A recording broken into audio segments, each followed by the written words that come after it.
The United States is preparing for the possibility of a strike on Iran in the coming days, Bloomberg reported on Thursday, citing people familiar with the matter. Bloomberg-reported sources suggest possible strike plans targeting the weekend. One of the officials said some of the U.S. aircraft had been moved from US Al-Udeid Base, America's largest Middle East military installation, near Doha, in Qatar, and naval vessels had been moved from the military's Fifth Fleet in Bahrain. The official stressed that force protection is the priority, adding that it is a common practice. However, the source declined to say how many had been moved and where to.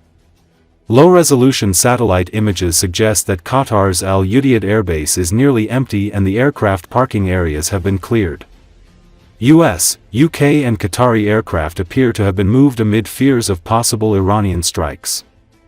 The U.S. Embassy in Qatar on Thursday barred staff from entering Al-Udeid Air Base, citing temporary security restrictions.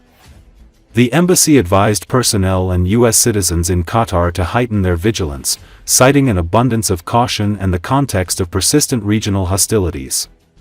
Earlier, Reuters reported that an aircraft carrier in the Indo-Pacific is also heading to the Middle East. It should be noted that speaking to reporters on Wednesday, Donald Trump declined to say whether he would join Israel's strikes on Iran, saying, "I may do it, I may not do it.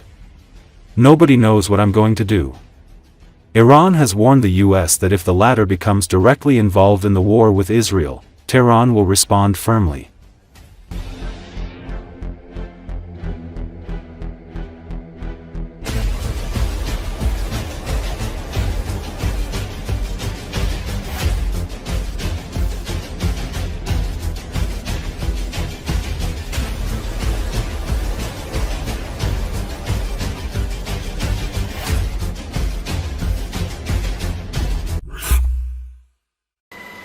The aircraft carrier USS Gerald R. Ford will sail from the U.S. East Coast for Europe on a regularly scheduled deployment. But its presence also gives U.S. President Donald Trump a third aircraft carrier option as he weighs what sort of military response the U.S. should provide as tensions between Israel and Iran escalate. According to Associated Press, the Ford was previously deployed to the eastern Mediterranean as a show of strength and to provide options to Israel following the October 2023 attacks by Hamas. The U.S. Navy already has the USS Carl Vinson aircraft carrier in the Arabian Sea, and is sending the USS Nimitz to sail toward the Mideast from the Indo-Pacific.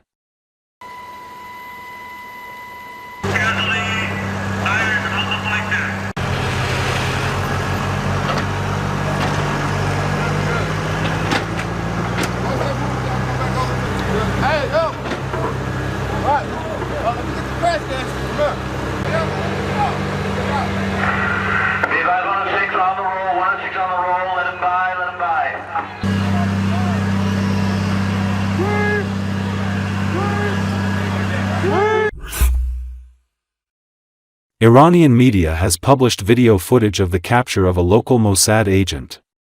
The operation to apprehend the suspected agent has been carried out by the Islamic Revolutionary Guard Corps, IRGC. The video shows the suspect who is fleeing in a car being chased and apprehended by security forces. The video also shows security officers finding packages of unidentified substances hidden in the trunk of the agent's car. Yet another video published by Iran's Tasnim news agency shows the arrest of a Mossad agent in Karaj City, allegedly involved in manufacturing and testing explosives. Separately, Tasnim accused Persian-speaking Mossad agents of posing as Red Crescent officials in mobile ads, urging Iranians to hoard goods to deplete national supplies. It should be noted that the IRGC intelligence has threatened severe punishment for anyone aiding Mossad. The Israel-Iran conflict entered its sixth day on Wednesday, with hostilities beginning on Friday when Israel struck Iranian nuclear facilities, killing senior military officials. Iran retaliated with missile and drone attacks across Israel. A US-based human rights group reports at least 585 killed and 1,300 wounded in Iran, while Israel confirms 24 deaths from Iranian strikes.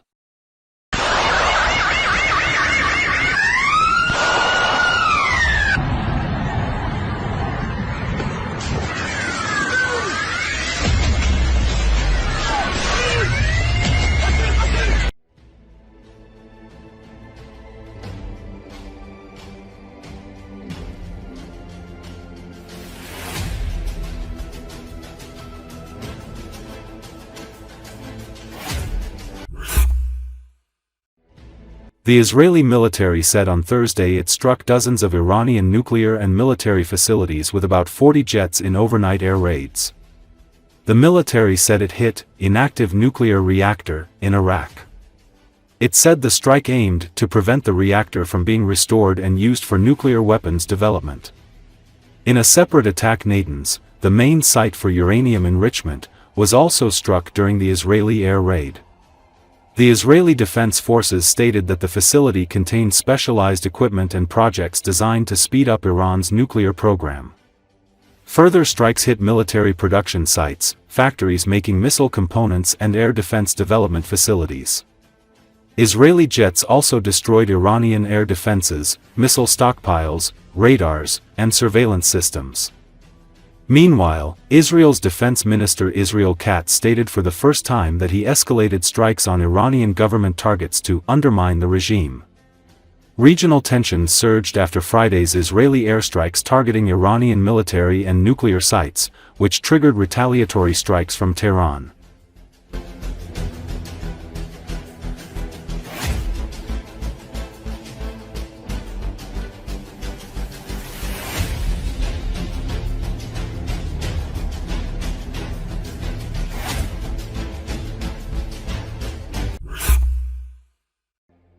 Iran's state broadcaster allowed the media to film the aftermath of an Israeli strike against its building in Tehran.